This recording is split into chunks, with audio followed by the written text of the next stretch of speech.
ರಾಧಾ ಒಂದು ಊರಲ್ಲಿ ತಂದೆ ತಾಯಿ ಜೊತೆ ಸೇರಿ ಜೀವನ ಮಾಡ್ತಿದ್ಲು. ರಾಧನಿಗೆ ವಿದ್ಯಾಭ್ಯಾಸ ಅಂದ್ರೆ ತುಂಬಾ ಭಯ. ಆದ್ರೆ ರಾಧನ ತಂದೆಗೆ ಹೆಣ್ಮಕ್ಳು ಓದಿದ್ರೆ ಅವರೇ ಸ್ವತಃ ಅವರ ಜೀವನವನ್ನು ನೋಡ್ಕೋಬಹುದು ಅಂತ ಮಗಳನ್ನು ಓದಿಸ್ಬೇಕು ಅಂತ ಆಸೆಯಲ್ಲೇ ಇದ್ರು. ಮಗಳನ್ನ ಓದು ಅಂತ ಹೇಳಿದ್ರೆ ರಾಧಾ ಸರಿಯಾಗಿ ಓದದೆ ಆ ಕಡೆ ಈ ಕಡೆ ಸುತ್ತಾಡ್ತಾ ಇದ್ಲು. ಇದನ್ನು ನೋಡಿ ರಾಧನ ತಂದೆಗೆ ತುಂಬಾನೇ ಕೋಪ ಬರ್ತಾ ಇತ್ತು. ಹೀಗೆ ರಾಧಾ ತಂದೆ ಮೇಲೆ ಇರುವ ಭಯದಿಂದ PUC ತನಕ ಓದಿದ್ಲು. ಆ ನಂತರ ಅವಳ ತಂದೆ ಕಾಲೇಜಿಗೆ ಹೋಗು ಅಂತ ಹೇಳಿದಾಗ ಅವಳು ಹೋಗೋದಿಲ್ಲ ಅಂತ ಹಠ ಮಾಡಿ ಕೂತಿದ್ಲು. ಆದ್ರೂ ಕೂಡ ತಂದೆ ಅವಳನ್ನು ಬಿಡದೆ ಅವಳನ್ನು ಕಾಲೇಜಿಗೆ ಸೇರ್ಸಿದ್ರು. ಪ್ರತಿದಿನ ರಾಧಾ ಕಾಲೇಜಿಗೆ ಹೋಗ್ತೀನಿ ಎನ್ನುವ ಹೆಸರಿನಲ್ಲಿ ಅವಳ ಫ್ರೆಂಡ್ಸ್ ಜೊತೆ ಸೇರಿ ಹೊರಗಡೆ ಸುತ್ತಾಡ್ತಾ ಇದ್ಲು. ಹೀಗಿರುವಾಗ ಒಂದು ದಿನ ಅವಳ ಗೆಳತಿಯ ಜೊತೆ ಅವಳು ಹೊರಗಡೆ ಹೋಗಿದ್ದಾಗ ಅವಳ ತಂದೆಯ ಜೊತೆ ಅವಳು ಸಿಕ್ಕಾಕೊಂಡ್ಲು. ಆಗ ಅವಳ ತಂದೆ, ರಾಧಾ, ನೀನು ಚೆನ್ನಾಗಿ ಓದ್ಬೇಕು ಅಂತ ತಾನೆ ಕಷ್ಟಪಟ್ಟು ನಿನ್ಗೆ ಅಷ್ಟೊಂದು ಸಂಪಾದನೆ ಮಾಡಿ ಸಾಲ ಮಾಡಿ ನಾವು ಫೀಸ್ ಕಟ್ಟಿರೋದು. ನೀನು ಬೇಗ ಮನೆಗೆ ಬಾ, ನಿನ್ ಜೊತೆ ಮಾತಾಡ್ಬೇಕು. ಹಾಗೆ ಅಂತ ರಾಧನ್ ತಂದೆ ಅವಳನ್ನು ಮನೆಗೇನೆ ಕರ್ಕೊಂಬಂದ್ಬಿಟ್ರು. ಮಂಗ, ಇಲ್ ನೋಡು, ಈ ಹುಡುಗಿನ ನಾವು ಕಾಲೇಜಿಗೆ ಕಳ್ಸಿದ್ರೆ ಈ ಹುಡುಗಿ ಕಾಲೇಜಿಗೆ ಹೋಗದೆ ಎಲ್ಲೆಲ್ಲೋ ತಿರುಗ್ತಾ ಯಾವುದೋ ಒಂದು ಹುಡುಗಿ ಜೊತೆ ಸುತ್ತಾಡ್ತಾ ಇದ್ದಾಳೆ. ಇವಳಿಗೆ ಕಷ್ಟಪಟ್ಟು ನಾವು ಓದಿಸ್ತಾ ಇದ್ದೀವಿ. ಇವಳಿಗೆ ವಿದ್ಯಾಭ್ಯಾಸ ಬೇಡ ಅಂತ ಹೇಳಿದ್ರೆ ನಮ್ ಜೊತೆ ಹೇಳ್ಬೋದಾಗಿತ್ತಲ್ವಾ? ಇವಳಿಗೆ ನಾವು ಮದ್ವೆ ಮಾಡ್ತಾ ಇದ್ದೋ. ಇವಳು ಹೊರಗಡೆ ಸುತ್ತಾಡ್ತಿದ್ದಾಳೆ. ಇಲ್ ನೋಡು, ನಿಂಗೊಂದು ವಿಚಾರ ಹೇಳ್ತೀನಿ. ನೀನು ಓದದಿದ್ರೆ ಏನು ಕೆಲ್ಸಕ್ಕೆ ಬಾರದಿರುವ ಹುಡುಗನ್ ಜೊತೆ ಮದ್ವೆ ಮಾಡಿಸ್ತೀನಿ. ಆಮೇಲೆ ಜೀವನ ಪೂರ್ತಿ ರಸ್ತೆಯಲ್ಲೇ ಕೂತ್ಕೊಂಡು ಕಷ್ಟಪಡ್ಬೇಕಾಗುತ್ತೆ. ಏನಪ್ಪ ನೀವು, ನಾನು ಚಿಕ್ಕ ವಯಸ್ಸಿನಿಂದ ನೋಡ್ತಾ ಇದ್ದೀನಿ. ಓದು ಓದು ಅಂತ ನನ್ ಜೀವ ತಿಂತಾ ಇದ್ದೀರಾ. ನನಗೆ ಓದಕ್ಕೆ ಸ್ವಲ್ಪ ಕೂಡ ಇಷ್ಟನೇ ಇಲ್ಲ. ಆದ್ರೂ ಕೂಡ ನಿಮ್ಮ ಇಷ್ಟ ಪ್ರಕಾರ ಓದ್ಬೇಕು ಅಂತ ನಾನು ಇದುವರೆಗೆ ಓದಿದ್ದೀನಿ. ಆದ್ರೆ ಇನ್ಮುಂದೆ ಓದು ಓದು ಅಂತ ಹೇಳಿದ್ರೆ ನನ್ನಿಂದ ಆಗಲ್ಲ. ನಾನ್ ಓದದೇ ಇಲ್ಲ. ಆ ಟೀಚರ್ ಹೇಳೋದೆಲ್ಲ ನನಗೆ ಅರ್ಥನೇ ಆಗೋದಿಲ್ಲ. ಅದಕ್ಕೇನೆ ನಾನು ಕಾಲೇಜ್ಗೆ ಹೋಗದೇ ಇದ್ದೆ. ನೀವು ಸುಮ್ನೆ ಓದು ಓದು ಅಂತ ನನ್ ತಲೆ ತಿನ್ಬೇಡಿ. ಇನ್ಮುಂದೆ ನಾನು ಓದದೇ ಇಲ್ಲ. ಅದಕ್ಕೇನೆ ಕಾಲೇಜಿಗೆ ಹೋಗದೆ ನನ್ನ ಫ್ರೆಂಡ್ಸ್ ಜೊತೆ ಹೊರಗಡೆ ಸುತ್ತಾಡಕ್ ಹೋಗಿದ್ದೆ. ಆ ಮಾತು ಕೇಳಿ ತಾಯಿಯಾದ ಮಂಗನಿಗೆ ಕೋಪ ಬಂದು, ಹೌದು, ನಿನ್ಗೆ ನಿಮ್ಮ ಅಪ್ಪ ಏನ್ ಹೇಳಿದ್ರು ಅಷ್ಟೊಂದು ಕೋಪ ಬರ್ತಾ ಇದೆ? ನಿನ್ನ ಓದು ಅಂತ ಹೇಳಿದ್ದು ತಪ್ಪಾ? ಮನೆಯ ಭಾರವನ್ನು ನಿನ್ ತಲೆ ಮೇಲೆ ಹಾಕಿದ ರೀತಿ ನೀನ್ ವರ್ತನೆ ಮಾಡ್ತಿದೀಯಾ? ಓದಿದ್ರೆ ನಮಗೆಲ್ಲ ನಿನಗೇನೆ ಒಳ್ಳೇದು. ನಿನ್ನ ವಿದ್ಯಾಭ್ಯಾಸ ನಿನ್ನ ಗಂಡನ ಮನೆಯಲ್ಲಿ ನಿನ್ಗೆ ಉಪಯೋಗಕ್ಕೆ ಬರುತ್ತೆ. ನೀನು ಯಾರದ ಅಧೀನದಲ್ಲಿ ಇರಬಾರ್ದು ಅಂತಾನೆ ನಿಮ್ ತಂದೆ ಇಷ್ಟೊಂದು ಕಷ್ಟಪಡ್ತಾ ಇರೋದು. ಹೀಗೆ ರಾಧನ ತಾಯಿ ಬುದ್ಧಿ ಹೇಳಿದ ಕಾರಣ ಅವಳು ಓದ್ತೀನಿ ಅಂತ ಓದ್ಲಿಕ್ಕೋದ್ಲು. ಹೀಗೆ ರಾಧಾ ಮತ್ತೆ ಪುನಃ ಸ್ವಲ್ಪ ದಿನ ಕಾಲೇಜಿಗೆ ಹೋಗಿ ಆಮೇಲೆ ಕಾಲೇಜನ್ನು ನಿಲ್ಲಿಸಿ ಫ್ರೆಂಡ್ಸ್ ಜೊತೆ ಸುತ್ತಾಡ್ತಾ ಇದ್ಲು. ವಿಷಯ ಹೇಗೋ ರಾಧನ ತಂದೆಗೆ ತಿಳಿಯಿತು. ಅವರು ತಾನು ಅಂದುಕೊಂಡ ಹಾಗೆ ಈ ಹುಡುಗಿಗೆ ಏನೋ ಕೆಲ್ಸಕ್ಕೆ ಬಾರದ ಹುಡುಗನನ್ನು ಮದುವೆ ಮಾಡಿದ್ರೇನೆ ಇವಳು ಜೀವನ ಪೂರ್ತಿ ಕಷ್ಟಪಟ್ಟು ಬುದ್ಧಿ ಕಲಿಯೋದು ಅಂತ ಹೀಗೆ ಆಲೋಚನೆ ಮಾಡ್ಕೊಂಡು ರಸ್ತೆಯಲ್ಲಿ ನಡೀತಾ ಹೋಗ್ತಾ ಇರುವಾಗ ಮೀನು ಹಿಡಿಯುವವನನ್ನು ಕಂಡ್ರು. ಇಂತಹ ಮೀನುಗಾರ ಪ್ರತಿದಿನ ಮೀನು ಹಿಡಿದು ಅದನ್ನು ಮಾರಾಟ ಮಾಡಿದ್ರೆ ಮಾತ್ರ ಜೀವನ ಸಾಗಿಸಲು ಸಾಧ್ಯ, ಇಲ್ಲದಿದ್ದರೆ ಇಲ್ಲ. ಹಾಗೆ ಮೀನು ಸಿಗದಿದ್ದರೆ ಆ ದಿನವಿಡೀ ಹಸಿವಲಿರಬೇಕಾಗಿತ್ತು. ತನ್ನ ಮಗಳಿಗೆ ಇಂಥವನೇ ಸರಿಯಾದ ಜೋಡಿ, ಆವಾಗ್ಲೇ ತನ್ನ ಮಗಳು ಪಾಠ ಕಲಿಯೋದು ಅಂತ ರಾಧನಿಗೆ ಆ ಮೀನು ಹಿಡಿಯುವವನ ಜೊತೆ ಮದ್ವೆ ಮಾಡಿಸಿದ್ರು. ವಿವಾಹ ಆದ ನಂತರ ರಾಧಾ ತನ್ನ ಅತ್ತೆ ಮನೆಗೆ ಹೋಗಿ ಕಾಲಿಟ್ಲು. ಇಲ್ ನೋಡು ರಾಧಾ, ಇದೇ ನನ್ನ ಮನೆ. ಈ ಮನೆಯಲ್ಲಿ ನಿನಗೆ ಅಂತ ಕಷ್ಟ ಕೊಡ್ಲಿಕ್ಕೆ ಯಾರೂ ಇಲ್ಲ. ಇಲ್ಲಿ ನೀನು ನಾನು ಅಷ್ಟೇ ಇಬ್ರೇ ಇರೋದು. ನನಗೆ ತಂದೆ ತಾಯಿ ಇಲ್ಲ. ರಾಧಾ ಆ ಮನೆಯನ್ನು ನೋಡ್ತಾನೇ ಇದ್ಲು. ಆ ಮನೆ ದೊಡ್ಡ ಮನೆಯಲ್ಲ, ಸಣ್ಣ ಮನೆ. ಅದು ಕೂಡ ಮಣ್ಣಿನ ಮನೆ. ಇವಾಗ ಆವಾಗ ಅಂತ ಮಳೆ ಬಂದ್ರೆ ಕೂಡ ಬೀಳುವ ಹಾಗೆ ಇತ್ತು. ಆ ಮನೆಯನ್ನು ನೋಡಿ ರಾಧಾ ತುಂಬಾನೇ ಬೇಜಾರ್ ಮಾಡ್ಕೊತಿದ್ಲು. ಜೀವನವಿಡೀ ಹೇಗೆ ಜೀವನ ಸಾಗಿಸೋದು ಅಂತ ಆಲೋಚನೆ ಮಾಡ್ತಾ ಇದ್ಲು. ಏನು ಮನೆನ ಹಾಗೆ ನೋಡ್ತಾ ಇದ್ದೀಯಾ? ಇರು, ಸ್ವಲ್ಪ ಹೊತ್ತಿರು, ನಾನು ಬರ್ತೀನಿ. ಮನೆಯಲ್ಲಿ ಅಡಿಗೆ ಮಾಡಕ್ಕೆ ಯಾವ ವಸ್ತು ಇಲ್ಲ. ನಾನು ಹೋಗಿ ಮೀನು ಹಿಡಿದು ಆನಂತರ ಆ ಮೀನನ್ನು ಮಾರ್ಕೆಟಲ್ಲಿ ವ್ಯಾಪಾರ ಮಾಡಿ ಆ ಹಣದಲ್ಲಿ ಮನೆಗೆ ಬೇಕಾದ ವಸ್ತುಗಳನ್ನ ತರ್ತೀನಿ. ಅವನು ಅಷ್ಟೊಂದು ಮಾತಾಡಿದ್ರು ಕೂಡ ರಾಧನ್ ಬಾಯಿಂದ ಒಂದ್ ಮಾತು ಕೂಡ ಬರಲಿಲ್ಲ. ಗಂಡ ಹೇಳುವುದನ್ನು ಕಿವಿಕೊಟ್ಟು ಮಾತ್ರ ಕೇಳ್ತಾ ನಿಂತಿದ್ಲು. ತನ್ನ ತಂದೆಯ ಮಾತನ್ನು ಮೀರಿ ನಡೆದಿದ್ದು ಎಷ್ಟು ದೊಡ್ಡ ತಪ್ಪು ಅಂತ ಅವಳಿಗೆ ಆವಾಗ ಅರ್ಥ ಆಯಿತು. ಈ ಕಡೆ ರಾಧನ್ ತಾಯಿ ಅವಳ ಗಂಡನ ಜೊತೆ ಹೀಗೆ ಹೇಳ್ತಾ ಇದ್ಲು. ಏನ್ರಿ ನೀವು, ಯಾಕೆ ಈ ರೀತಿ ಸಂಬಂಧನ ನೋಡಿದ್ರಿ? ನೀವೇ ನಿಮ್ ಕೈಯಾರೆ ನಿಮ್ ಮಗಳನ್ನ ಬಾವಿಯೊಳಗೆ ತಳ್ಬಿಟ್ರಿ. ಹೌದು, ಒಳ್ಳೆ ಸಂಬಂಧ ನೋಡಿ ಮಗಳಿಗೆ ಮದ್ವೆ ಮಾಡಿ ಬಿಡ್ಬೋದಾಗಿತ್ತಲ್ವಾ? ಈ ರೀತಿ ಕೂಲಿ ಮಾಡಿ ಮೀನು ಹಿಡಿಯುವವನ ಜೊತೆ ಯಾಕೆ ಮದ್ವೆ ಮಾಡಿದ್ರಿ? ಅವನು ಕೈಯಲ್ಲಿದ್ರೆ ಊಟ ಮಾಡ್ತಾನೆ, ಇಲ್ಲದಿದ್ರೆ ಇಲ್ಲ. ಇಂಥವನಿಗೆ ಕೊಟ್ಟು ಮದ್ವೆ ಮಾಡಿ ತಪ್ಪು ಮಾಡ್ಬಿಟ್ಟು. ಇಲ್ಲ ಮಂಗ, ನಾವು ಕಷ್ಟಪಟ್ಟು ದುಡಿಮೆ ಮಾಡಿದ್ರೆ ಆ ಜೀವನ ನಮಗೆ ಒಳ್ಳೆ ಪಾಠವನ್ನು ಹೇಳಿಕೊಡುತ್ತೆ. ನಾವು ಕಷ್ಟಪಟ್ಟು ಓದು ಅಂತ ಹೇಳಿದಾಗ ಅವಳು ಓದ್ಲಿಲ್ಲ. ಇವಾಗ ಅವಳ ಗಂಡನ ಮನೆಯಲ್ಲಿ ಅವಳು ಕಷ್ಟಪಡುವಾಗ ಅವಳ ಕಷ್ಟ ಏನು ಅಂತ ಅವಳಿಗೆ ಇವಾಗ ಅರ್ಥ ಆಗುತ್ತೆ. ಇವಾಗ ಅವಳಿಗೆ ಆಲೋಚನೆ ಆಗಿ ತನ್ನ ಕಾಲ್ ಮೇಲೆ ತಾನು ನಿಂತ್ಕೋಬೇಕು ಅಂತ ಇವಾಗ್ಲಾದ್ರೂ ಬುದ್ಧಿ ಬರುತ್ತೆ. ನಿನ್ ಮಗಳಿಗೆ ಅವಳ ಗಂಡ ತಂದು ಕೊಡುವ ಹಣದಲ್ಲಿ ಹೇಗೆ ದುಡಿಮೆಯನ್ನ ತೆಗ್ದಿಡ್ಬೇಕು ಎಲ್ಲನೂ ತಿಳಿದು ಎಲ್ಲ ಅರ್ಥ ಮಾಡ್ಕೋತಾಳೆ. ನಾವು ಸ್ವಲ್ಪ ದಿನ ಇದನ್ನೆಲ್ಲ ನೋಡ್ತಾ ಸುಮ್ನಿರು. ಆಗ ಮಂಗ ಕೋಪದಿಂದ, ನಿಮ್ ಜೊತೆ ವಾದ ಎಲ್ಲ ನನಗೆ ಮಾಡಕ್ಕಾಗಲ್ಲ ರೀ ಹಾಗೆ ಅಂತ ಕೋಪದಿಂದ ಅಲ್ಲಿಂದ ಹೊರಟೋದ್ಲು. ರಾಜು ಮನೆಗೆ ಬೇಕಾದ ವಸ್ತುಗಳು ಮತ್ತು ಮೀನನ್ನು ತಗೊಂಬಂದ. ಗಂಡ ಬರುವಷ್ಟರಲ್ಲಿ ರಾಧಾ ಮನೆಯನ್ನು ಸ್ವಚ್ಛ ಮಾಡಿ ಇಟ್ಟಿದ್ಲು. ಅವಳು ತುಂಬಾ ಚೆನ್ನಾಗಿ ಅಡಿಗೆಯನ್ನು ಕೂಡ ಮಾಡ್ತಾಳೆ. ಅವಳಿಗೆ ವಿದ್ಯಾಭ್ಯಾಸ ಅಷ್ಟೊಂದು ತಲೆಗೆ ಹತ್ತಲಿಲ್ಲದಿದ್ರು ಅವಳು ಮನೆ ಕೆಲಸ ಅಡುಗೆ ಕೆಲಸವನ್ನು ತುಂಬಾ ಚೆನ್ನಾಗಿ ಮಾಡ್ತಾ ಇದ್ಲು. ಅಡಿಗೆ ತುಂಬಾ ರುಚಿಯಾಗಿತ್ತು. ರಾಧಾಳ ಕೈ ರುಚಿ ತುಂಬಾ ಚೆನ್ನಾಗಿದ್ದ ಕಾರಣ, ಅಬ್ಬಾ ರಾಧಾ, ಎಷ್ಟು ಚೆನ್ನಾಗಿರುವ ಸಾರು ಮಾಡಿದೀಯಾ, ಇಷ್ಟು ಚೆನ್ನಾಗಿರುವ ಸಾರ್ನ ನನ್ನ ಜೀವನದಲ್ಲಿ ನಾನು ಇದುವರೆಗೂ ತಿನ್ಲೇ ಇಲ್ಲ. ರಾಜು ಮದುವೆಯಾದ ವಿಚಾರ ಗೊತ್ತಾಗಿ ಪಕ್ಕದ ಮನೆ ರೋಜಾ ಮನೆಗೆ ಬಂದ್ಲು. ಏನಣ್ಣ, ಮದ್ವೆ ಮಾಡ್ಕೊಂಡ್ರ? ಇವ್ರೇನ ಅತ್ತಿಗೆ ನೋಡ್ಲಿಕ್ಕೆ ತುಂಬಾ ಸುಂದರವಾಗಿದ್ದಾರೆ. ಈ ಹುಡುಗಿ ನಮ್ಮ ಪಕ್ಕದ ಮನೆ. ನಾವು ಯಾವತ್ತಾದ್ರೂ ಮನೆಯಲ್ಲಿ ಏನು ಇಲ್ದೆ ಊಟ ಮಾಡೋದಿದ್ರೆ ನನಗೆ ಊಟ ತಂದ್ಕೊಡ್ತಾಳೆ. ಏನತ್ತಿಗೆ, ಏನ್ ಮಾಡಿದೀರಾ? ಮನೆಯೆಲ್ಲ ಘಮಘಮ ವಾಸನೆ ಬರ್ತಿದೆ.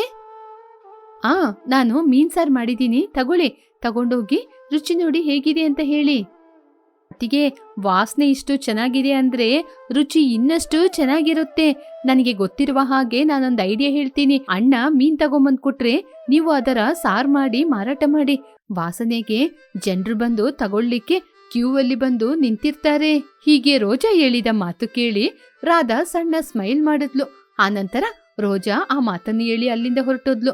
ಆನಂತರ ರಾಧಾ ರೋಜಾ ಹೇಳಿದ ಹಾಗೆ ಈ ರೀತಿ ಮೀನ್ಸಾರು ವ್ಯಾಪಾರ ಮಾಡಿ ಮನೆಗೆ ಬೇಕಾದ ವಸ್ತುಗಳನ್ನ ತಗೋಬೇಕು ಅಂತ ಆಲೋಚನೆ ಮಾಡಿ ತನ್ನ ಗಂಡನಾದ ರಾಜು ಬಳಿ ಕೂಡ ಹೇಳಿದ್ಲು.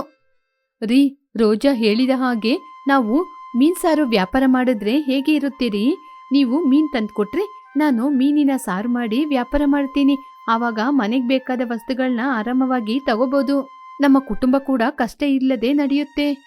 ನೀನು ವ್ಯಾಪಾರ ಮಾಡೋದಂದ್ರೆ ನನಗೆ ಯಾವ ರೀತಿಯ ಅಭ್ಯಂತರ ಕೂಡ ಇಲ್ಲ. ಹೀಗೆ ಅಂದಿನಿಂದ ರೋಜಾ ಮೀನ್ ಸಾರನ್ನು ಮಾಡಿ ವ್ಯಾಪಾರ ಮಾಡಲು ಆರಂಭಿಸಿದ್ಲು. ಅದರ ಸುವಾಸನೆಗೆ ಜನರು ಬಂದು ತಗೊಳ್ತಾ ಇದ್ರು. ಜನರು ಗುಂಪು ಗುಂಪಾಗಿ ಬರ್ತಾ ಇದ್ರು. ಒಂದು ದಿನ ರಾಧನ ತಂದೆ ಆ ದಾರಿಯಲ್ಲಿ ಹೋಗುವಾಗ ಮಗಳ ವ್ಯಾಪಾರವನ್ನು ನೋಡಿದ. ಮಂಗ, ನಾನು ನಮ್ಮ ಮಗಳನ್ನ ಮೀನು ವ್ಯಾಪಾರಿಗೆ ಮದುವೆ ಮಾಡಿಕೊಟ್ಟು ದೊಡ್ಡ ತಪ್ಪು ಮಾಡ್ಬಿಟ್ಟೆ. ಇವಾಗ ನಾನ್ ಮಾಡಿದ ತಪ್ಪು ಏನು ಅಂತ ಅರ್ಥ ಆಗ್ತಾ ಇದೆ. ಅವಳು ಸ್ವಲ್ಪ ಓದಿಲ್ಲಲ್ಲ, ಕಷ್ಟಪಡ್ಬೇಕು ಅನ್ಕೊಂಡಿದ್ದೆ. ಆದ್ರೆ ಅವಳು ರೋಡಲ್ಲಿ ನಿಂತು ವ್ಯಾಪಾರ ಮಾಡ್ತಾ ಇರುವಾಗ ಅದನ್ನು ನೋಡಿ ನನ್ನ ಮನ್ಸು ತುಂಬಾನೇ ಬೇಜಾರಾಯ್ತು. ನಾನು ನಿಮ್ಗೆ ಅವತ್ತೇ ಹೇಳ್ದೆ, ಆದ್ರೆ ನಿಮ್ಗೆ ನಾನು ಹೇಳಿದ್ದು ಸರಿ ಅಂತ ಅನ್ಸ್ಲಿಲ್ಲ. ಸರಿ, ಇವತ್ತಾದ್ರೂ ನನ್ ಜೊತೆ ಬನ್ನಿ.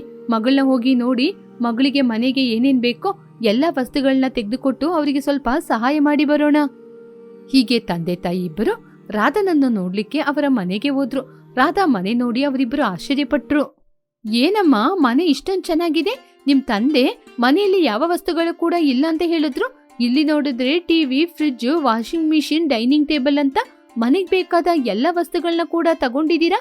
ಇದೆಲ್ಲ ಹೇಗಮ್ಮ ಸಾಧ್ಯವಾಯಿತು? ಅಮ್ಮ, ನಾನು ಈ ಮನೆಗ್ ಬರುವಾಗ ಈ ಮನೆಯಲ್ಲಿ ಯಾವ ವಸ್ತುಗಳು ಇರ್ಲಿಲ್ಲ.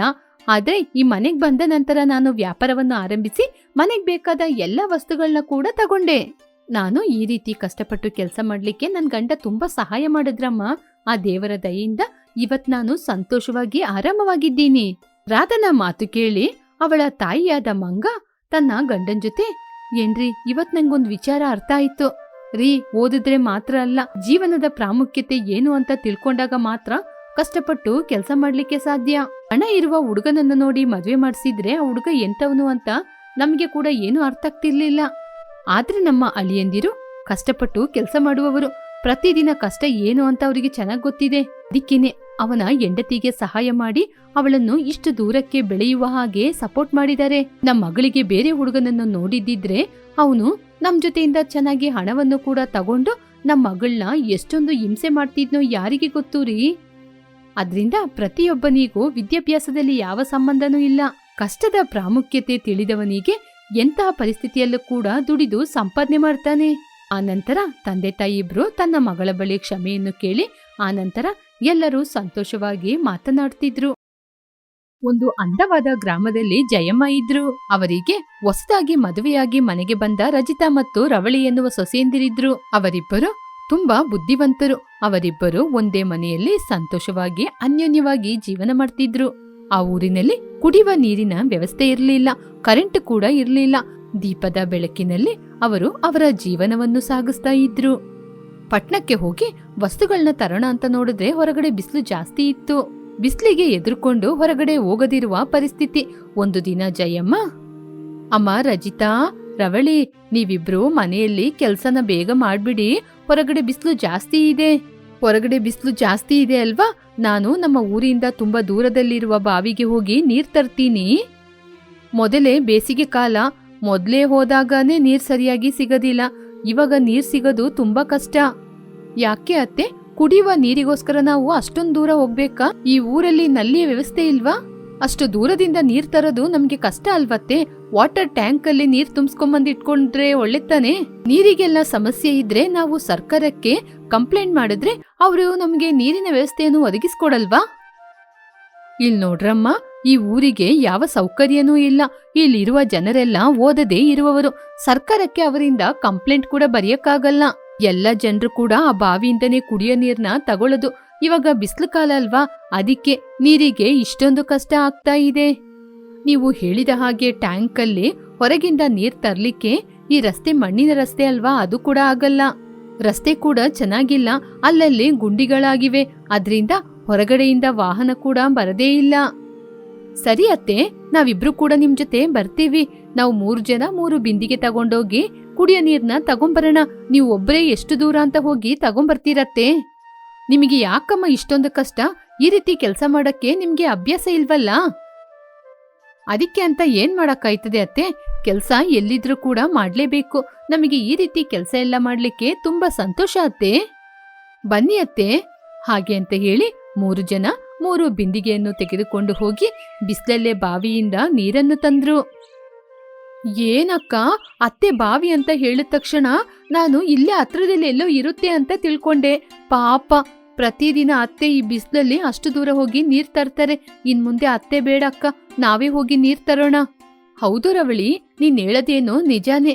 ಪಾಪ ಅತ್ತೆ ಇಷ್ಟು ದಿನ ಎಲ್ಲ ಕೆಲ್ಸವನ್ನು ಮಾಡ್ತಾ ಇದ್ರಲ್ಲ, ಇವಾಗ ನಾವು ಬಂದಾಯ್ತಲ್ವಾ, ಇನ್ ಮುಂದೆ ಅವರು ರೆಸ್ಟ್ ತಗೊಳ್ಳಿ.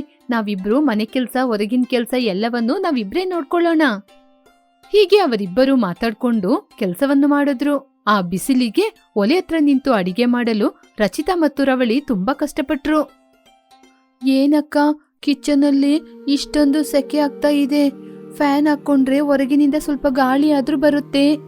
ಏನ್ ರವಳಿ, ಈ ಊರಿನಲ್ಲಿ ಕರೆಂಟ್ ಕೂಡ ಇಲ್ಲ ಅಂತ ಅತ್ತೆ ಅವರು ಹೇಳಿದ್ರಲ್ವಾ? ಒಂದು ದಿನಕ್ಕೆ ನಾವು ಹೀಗೆ ಹೇಳಿದ್ರೆ ಇಷ್ಟು ದಿನ ಅತ್ತೆ ಹೇಗೆ ಅಡಿಗೆ ಮಾಡಿರ್ಬೋದು ಹೇಳು? ಅತ್ತೆ ನಿಜವಾಗ್ಲೂ ತುಂಬಾ ಗ್ರೇಟ್. ನೀರಿಲ್ದೆ, ಕರೆಂಟ್ ಇಲ್ದೆ, ಗಾಳಿ ಇಲ್ದೆ ಹೇಗೆ ಬದುಕ್ತಾ ಇದ್ದಾರೋ ಏನೋ.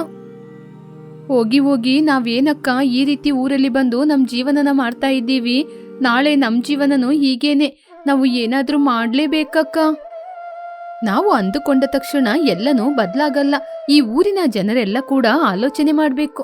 ಸರಿ ಬಾ, ಸ್ವಲ್ಪ ಹೊತ್ತು ಹೊರಗಡೆ ಮರದ ಕೆಳಗೆ ಕೂತು ಬರೋಣ. ರಚಿತಾ ರವಳಿ ಗಾಳಿಗೋಸ್ಕರ ಮನೆಯಿಂದ ಹೊರಗಡೆ ಬಂದ್ರು. ಎಲ್ಲಿ ನೋಡಿದರೂ ಒಂದು ಮರ ಕೂಡ ಸಿಗ್ಲಿಲ್ಲ. ಆ ಬಿಸಿಲಿನಲ್ಲಿ ಅವರಿಗೆ ನಿಲ್ಲಲು ಸಾಧ್ಯವಾಗದೆ ಮನೆಯೊಳಗೆ ಬಂದ್ರು. ಮರುದಿನ ರಚಿತಾ ಊರಿಗೆ ಹೊರಟ್ಲು. ರವಳಿ, ನಾನು ಊರಿಗೆ ಹೋಗ್ತಾ ಇದ್ದೀನಿ. ಇವತ್ತು ಸಂಜೆನೆ ಬಂದ್ಬಿಡ್ತೀನಿ. ಅದುವರೆಗೂ ನೀನು ಮನೇಲಿ ಏನಾದ್ರೂ ಕೆಲಸ ಇದ್ರೆ ಮಾಡು.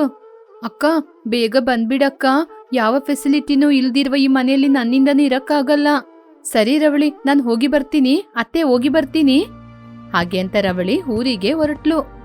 ಹೀಗೆ ಸಂಜೆಯ ಸಮಯ ಆಗ್ತಾ ಇತ್ತು. ರವಳಿ ಅಡಿಗೆ ಮಾಡಿದ್ಲು. ರೆಸ್ಟಿಗೋಸ್ಕರ ಬಂದು ಹೊರಗಡೆ ಕೂತ್ಕೊಂಡ್ಲು. ರಚಿತಾ ಊರಿನಿಂದ ಮನೆಗೆ ಬಂದ್ಲು. ಅಕ್ಕ, ಬಂದ್ರಾ? ಒಳ್ಳೆ ಸಮಯಕ್ಕೆ ಬಂದಿದ್ದೀರಾ. ರವಳಿ ಸ್ವಲ್ಪ ಆಯಾಸದಿಂದ ಹೇಳಿದ್ಲು.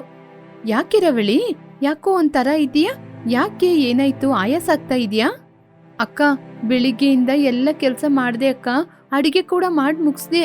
ಅಡಿಗೆ ಮುಗಿಯುವ ಸಮಯದಲ್ಲೇ ಗ್ಯಾಸ್ ಖಾಲಿ ಆಯ್ತು. ಏನ್ ಮಾಡೋದು ಅಂತ ಗೊತ್ತಾಗದೆ ಕೂತಿದ್ದೀನಿ.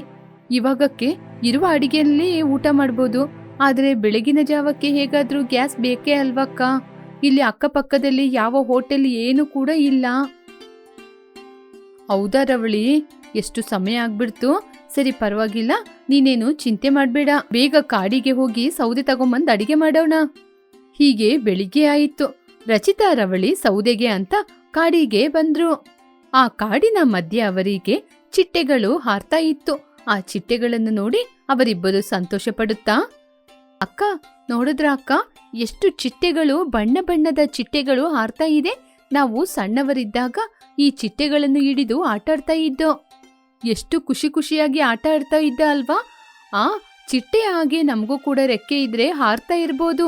ಈ ಪರಿಸರ ಎಷ್ಟು ಒಳ್ಳೆಯ ಗಾಳಿಯನ್ನು ಕೊಡುತ್ತೆ. ಆ ಚಿಟ್ಟೆ ಕೂಡ ಗಾಳಿಯಲ್ಲಿ ಎಷ್ಟು ಸಂತೋಷದಿಂದ ಹಾರ್ತಾ ಇದೆ ಅಲ್ವಕ್ಕ? ಹೋಗಿ ಆ ಚಿಟ್ಟೆನ ಹಿಡ್ಕೊಳ್ಳೋಣಕ್ಕ. ಈ ಪರಿಸರ ಅವರಿಗೆ ಆನಂದವನ್ನು ಕೊಟ್ಟಿದೆ. ಅಂತಹ ಆನಂದ ತುಂಬಿರುವ ಚಿಟ್ಟೆಗಳನ್ನು ನಾವು ಹಿಡ್ಕೊಂಡ್ರೆ ಅವುಗಳ ರೆಕ್ಕೆಗಳು ಮುರಿದು ಹೋಗುತ್ತೆ. ಸಣ್ಣ ಮಕ್ಕಳ ಹಾಗೆ ಹಿಡ್ಕೊಳ್ಳೋಣ ಅಂತ ಯಾಕೆ ರವಳಿ ಹೇಳ್ತಾ ಇದ್ದೀಯಾ? ಈ ಚಿಟ್ಟೆಗಳು ನಮ್ ಕೈಗೆ ಸಿಗಲ್ಲ. ನಾವು ಇವುಗಳನ್ನ ನೋಡ್ತಾ ಇದ್ರೆ ಸೌದೆ ತಗೊಂಡೋಗಿ ಮನೆಯಲ್ಲಿ ಅಡಿಗೆ ಮಾಡಕ್ಕಾಗಲ್ಲ. ಅದ್ರಿಂದ ಸುಮ್ನೆ ಇರು ಅಕ್ಕ, ಪ್ಲೀಸ್ ಅಕ್ಕ, ಪ್ಲೀಸ್ ಪ್ಲೀಸ್, ಒಂದಾದ್ರೂ ಹಿಡ್ಕೊಳ್ಳೋಣ ಹಾಗೆ ಅಂತ ಕೇಳ್ತಾನೆ ಇದ್ಲು. ಸರಿ ಬಾ.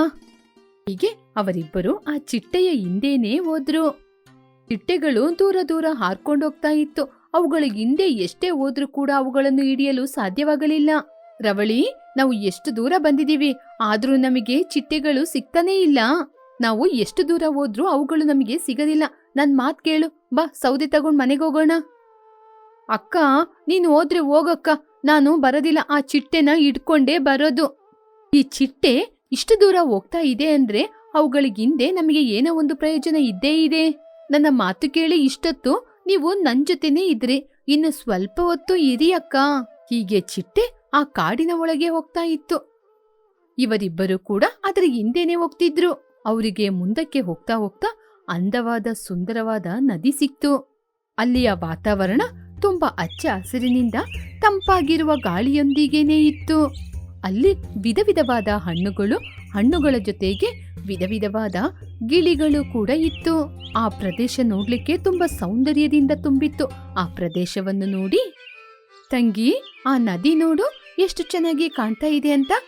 ತುಂಬಿ ಹರಿತಾ ಇರುವ ಈ ನದಿಯ ನೀರು, ತುಂಬಿದ ಪಕ್ಷಿಗಳ ಗಾನ, ಇದೆಲ್ಲವೂ ಕೇಳಲಿಕ್ಕೆ ಎಷ್ಟೊಂದು ಸೌಂದರ್ಯವನ್ನು ಕೊಡ್ತಾ ಇದೆ ಗೊತ್ತಾ? ಹೌದಕ್ಕ, ವಾವ್, ಎಷ್ಟೊಂದು ಸುಂದರವಾಗಿದೆ. ಇಂತಹ ಅದ್ಭುತವಾದ ಶಕ್ತಿಯನ್ನು ನಾನು ನೋಡ್ಲೇ ಇಲ್ಲ. ಇಷ್ಟೊಂದು ನೀರ್ ನೋಡಿ ಎಷ್ಟು ದಿನ ಆಯ್ತಕ್ಕ. ನಾನು ನಿನ್ಗೆ ಮೊದ್ಲೇ ಹೇಳ್ದೆ ಅಲ್ವಾ, ಈ ಚಿಟ್ಟೆ ಹಿಂದೆನೇ ನಾವು ಹೋಗ್ತಾ ಇದ್ದೀವಿ ಅಂದ್ರೆ ಏನೋ ಒಂದು ಒಳ್ಳೇದು ನಡೆಯುತ್ತೆ ಅಂತ. ಹೌದು ರವಳಿ, ಈ ಚಿಟ್ಟೆಗಳಿಗೆ ನಾವು ಥ್ಯಾಂಕ್ಸ್ ಹೇಳ್ಬೇಕು. ನಾವು ಇದೇ ಸ್ಥಳದಲ್ಲಿ ಮನೆಯನ್ನು ಕಟ್ಟಿಕೊಂಡಿರಬಹುದು. ಯಾಕೆ ಅಂದ್ರೆ ಇಲ್ಲಿ ಎಲ್ಲ ಸೌಕರ್ಯಗಳು ಇದೆ. ನೀರಿಗೋಸ್ಕರ ನಾವು ಎಲ್ಲಿ ಹೋಗಬೇಕಾದ ಅವಶ್ಯಕತೆ ಇಲ್ಲ. ನಮ್ಮ ಗ್ರಾಮದಲ್ಲಿ ನಮಗೆ ನೀರಿಲ್ಲ, ಆದ್ರೆ ಇಲ್ಲಿ ನೋಡು ಎಷ್ಟೊಂದು ಶುದ್ಧವಾದ ನೀರಿದೆ. ನಾವು ಇಲ್ಲೇ ಹಣ್ಣು ಹಂಪಲು ತರಕಾರಿಯನ್ನೆಲ್ಲ ಬೆಳೆಸಬಹುದು. ಹೌದು, ನೀನು ಏನ್ ಹೇಳ್ತೀಯಾ? ಹೌದಕ್ಕ, ನೀವು ಹೇಳಿದ ಹಾಗೆ ನನಗೂ ಕೂಡ ತುಂಬಾನೇ ಸಂತೋಷ ಆಗ್ತಿದೆ. ಹೌದು, ನಾವು ಎಲ್ಲಿ ಮನೆ ಕಟ್ಕೊಳ್ಳೋದಕ್ಕ? ಇಲ್ಲಿ ನಮ್ಗೆ ಎಲ್ಲ ಫೆಸಿಲಿಟಿಗಳು ಕೂಡ ಇದೆ. ನಾನು ಐಡಿಯಾ ಹೇಳ್ತೀನಿ, ವರ್ಕೌಟ್ ಆಗುತ್ತಾ ಅಂತ ನೋಡು. ಇಲ್ಲಿ ನೋಡ್ದಾ ಎಷ್ಟೊಂದು ಮರಗಳಿದೆ. ಈ ಮರದಲ್ಲೇ ನಾವು ಮನೆಯನ್ನು ಕಟ್ಟಿಕೊಂಡ್ರೆ ಏನು? ತುಂಬಾ ಒಳ್ಳೆ ಆಲೋಚನೆ ಹೇಳ್ತಾ ಇದ್ದೀಯಕ್ಕ. ನಿನ್ನ ಬುದ್ಧಿವಂತಿಕೆಗೆ ದೊಡ್ಡ ಹ್ಯಾಟ್ಸ್ ಅಪ್. ಇದೆಲ್ಲವೂ ಈ ಚಿಟ್ಟೆ ತಂದುಕೊಟ್ಟ ಅದೃಷ್ಟನೇ. ಹೀಗೆ ಅವರಿಬ್ಬರು ಸೇರಿ ಆ ಪ್ರದೇಶವನ್ನು ಶುದ್ಧ ಮಾಡಿದ್ರು. ಆ ನಂತರ ಅವರಿಬ್ಬರಿಗೋಸ್ಕರ ಮರದಲ್ಲೇ ಗುಹೆಯನ್ನು ಮಾಡಿದ್ರು. ರವಳಿ, ನಾವು ಹಣವನ್ನು ಖರ್ಚು ಮಾಡದೆ ಮರದಲ್ಲೇ ಗುಹೆ ಮಾಡಿದೀವಿ. ಕುಡಿಯಕ್ಕೆ ನೀರಿಗೋಸ್ಕರ ಕಷ್ಟಪಡುವ ಅವಶ್ಯಕತೆನೇ ಬೇಡ. ನಾವು ಹೋಗಿ ನಮ್ಮ ಮನೆಯವ್ರನ್ನೆಲ್ಲ ಕರ್ಕೊಂಡ್ಬಂದು ಹಾಗೇನೆ ಊರಿನ ಜನರಿಗೆಲ್ಲ ವಿಷಯ ತಿಳಿಸಿ ಇಲ್ಲೇ ಮನೆಯನ್ನು ಕಟ್ಟಿಕೊಂಡ್ರೆ ಇದು ಒಂದು ಗ್ರಾಮವಾಗಿ ಪರಿವರ್ತನೆಯಾಗುತ್ತೆ. ಅಕ್ಕ, ನೀವು ಹೇಳಿದ ಹಾಗೆ ಅದೆಲ್ಲ ಆದಷ್ಟು ಬೇಗ ನಡೆಯುತ್ತೆ. ನಾವಿವಾಗ ಮನೆಗೆ ಹೋಗೋಣ, ನಮ್ಮ ಗಂಡಂದಿರ್ನ ಕರ್ಕೊಂಬರೋಣ ಹಾಗೆ ಅಂತ ಹೇಳಿ ಅವರಿಬ್ಬರು ಮನೆಗೆ ಬಂದ್ರು. ಅವರಿಬ್ಬರನ್ನು ನೋಡಿದ ಜಯಮ್ಮ, ಏನಮ್ಮ ಖಾಲಿ ಕೈ ಬಿಸ್ಕೊಂಡ್ ಬಂದಿದ್ದೀರಾ? ಹೌದು, ಸೌದೆಯಲ್ಲಿ ನೀವು ಬೆಳಿಗ್ಗೆನೆ ಹೋಗಿದ್ದೀರಾ. ಇಷ್ಟೊತ್ತಾಗಿ ಬರದಿದ್ದಾಗ ನಾನು ಎಷ್ಟು ಭಯಪಟ್ಟೆ ಗೊತ್ತಾ? ಯಾಕತ್ತೆ ಅಷ್ಟೊಂದು ಗೊಂದಲ ಪಡ್ತಾ ಇದ್ದೀರಾ? ನಾವು ಕಾಡಿನಲ್ಲೇ ಒಂದು ಸುಂದರವಾದ ಮನೆಯನ್ನು ಕಟ್ಟಿದೀವಿ. ಬನ್ನಿ ಅತ್ತೆ, ನಾವು ಎಲ್ಲರೂ ಅಲ್ಲಿಗೆ ಹೋಗೋಣ. ಹೀಗೆ ನಡೆದ ವಿಚಾರವನ್ನೆಲ್ಲ ಹೇಳಿದ್ರು. ಹಾಗೇನಾ ಅಂತ ಹೇಳಿ ಜಯಮ್ಮ ಮತ್ತು ಅವರ ಕುಟುಂಬ ಸಮೇತ ಅಲ್ಲೇ ಬಂದು ಜೀವನ ಮಾಡಲು ಆರಂಭಿಸಿದ್ರು. ಹೀಗೆ ದಿನಗಳು ಕಳೀತಾ ಇತ್ತು. ಅಡಿಗೆಗೆ ಬೇಕಾದ ವಸ್ತುಗಳನ್ನ ತಗೊಳ್ಳಿಕ್ಕೆ ಗ್ರಾಮಕ್ಕೆ ಬಂದ್ರು. ಅವರಿಬ್ಬರನ್ನು ನೋಡಿ ಆ ಊರಲ್ಲಿರುವ ಗ್ರಾಮದ ಜನರೆಲ್ಲ, ಏನಮ್ಮ ಇಷ್ಟು ದಿನ ಆಗ್ಬಿಡ್ತು? ಹೌದು, ನಿಮ್ಮ ಫ್ಯಾಮಿಲಿಯವರೆಲ್ಲ ಎಲ್ಲಿದ್ದಾರೆ? ಕಾಡಿನಲ್ಲಿರುವ ಒಂದು ಮರದ ಕೆಳಗೆ. ಅಲ್ಲಿ ನಮಗೆ ಪರಿಸರ ತುಂಬಾ ಚೆನ್ನಾಗಿದೆ, ಸೌಂದರ್ಯ ಕೂಡ ತುಂಬಾ ಚೆನ್ನಾಗಿದೆ, ಒಳ್ಳೆ ರೀತಿಯ ಗಾಳಿ ಕೂಡ ಬರುತ್ತೆ. ಅದಕ್ಕೆ ನಾವಲ್ಲಿಗೆ ಹೋಗ್ತಾ ಇದ್ದೀವಿ. ಕರೆಂಟಿಗೋಸ್ಕರ ಸರ್ಕಾರಕ್ಕೆ ಕೂಡ ಪೆಟಿಷನ್ ಹಾಕಿದೀವಿ. ಇನ್ನು ಸ್ವಲ್ಪ ದಿನದಲ್ಲಿ ಅದು ಕೂಡ ಬಂದ್ಬಿಡುತ್ತೆ. ಪ್ರಜೆಗಳೆಲ್ಲರೂ ಅವರ ಮಾತನ್ನು ಕೇಳಿ ಅವರು ಕೂಡ ಮರದಲ್ಲೇ ಮನೆಯನ್ನು ಕಟ್ಟಿಕೊಂಡ್ರು. ಆ ಮರದಲ್ಲೇ ಇರುವ ಬೇರನ್ನು ಕ್ಲೀನ್ ಮಾಡಿಕೊಂಡು ಅಲ್ಲೇ ಮರ ಅಂತ ತಿಳ್ಕೊಂಡು ಅಲ್ಲೇ ಇದ್ರು. ಇವಾಗ ಸರ್ಕಾರ ಕೂಡ ನೀರಿನ ಫೆಸಿಲಿಟಿಯನ್ನು ಮಾಡಿಕೊಡುತ್ತೆ. ಹೀಗೆ ಇಬ್ಬರು ಸೊಸೆಯಂದಿರು ಅಕ್ಕ ತಂಗಿರ ಹಾಗೆ ಅವರು ಜೀವನವನ್ನು ನಡೆಸ್ತಾ ಇದ್ರು. ಹೀಗೆ ನದಿಯ ದಡದಲ್ಲಿ ಊರಿನ ಮಧ್ಯದಲ್ಲಿ ಕಾಡಿನ ಒಳಗೆ ಅತ್ತೆ ಸೊಸೆಯಂದಿರಿಗೆ ಒಳ್ಳೆ ಮನೆ ಸಿಕ್ತು.